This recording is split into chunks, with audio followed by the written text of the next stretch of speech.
nandito po ako ngayon um, para sabihin sa inyo kung ano ang mga direktiba ng ating Pangulo na akin pong i-execute immediately sa mga susunod na araw. Unang-una po, ang unang-una ko pong order na ilalabas ay ang pag-order ng courtesy resignations top to bottom, USEC, ASEC, Division Head, Regional Director hanggang District Engineer ng buong bansa.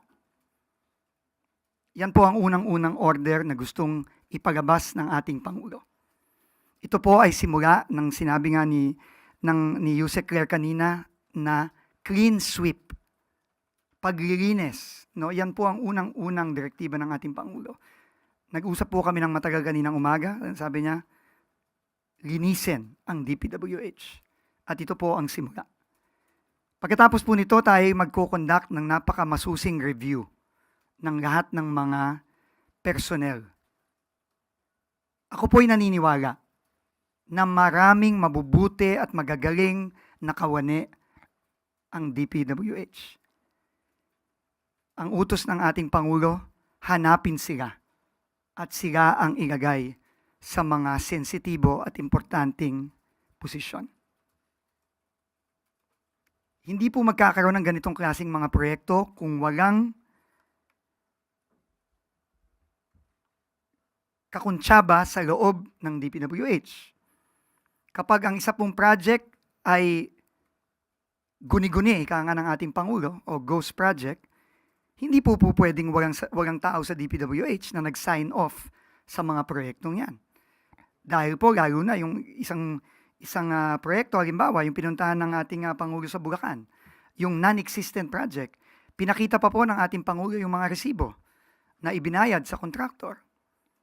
Paano po nabayaran ang isang proyekto na wala namang nagguni-guni lang, na wala naman talaga? Meron po sa DPWH na nagpabayad doon. Ang utos ng ating Pangulo, hanapin yung mga yun. At tanggalin sa pwesto at kasuhan. Yun po ang unang gagawin natin sa mga susunod na araw, susunod na linggo. Hindi po ito madali para sa isang tao tulad ko na matagal na nagtrabaho sa gobyerno. Pero kailangan po siyang gawin.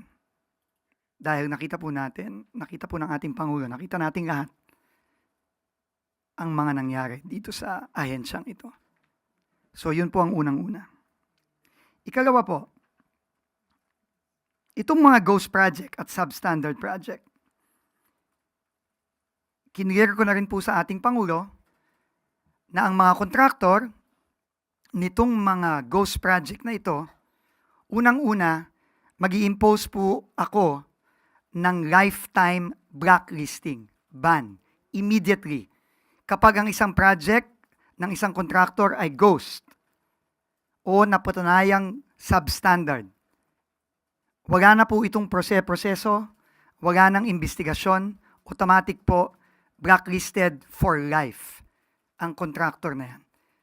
At syempre, may kaakibat din pong kaso yan. At lahat po ng ating makukuha ay ipapasa natin sa independent commission na itatayo po ng ating Pangulo.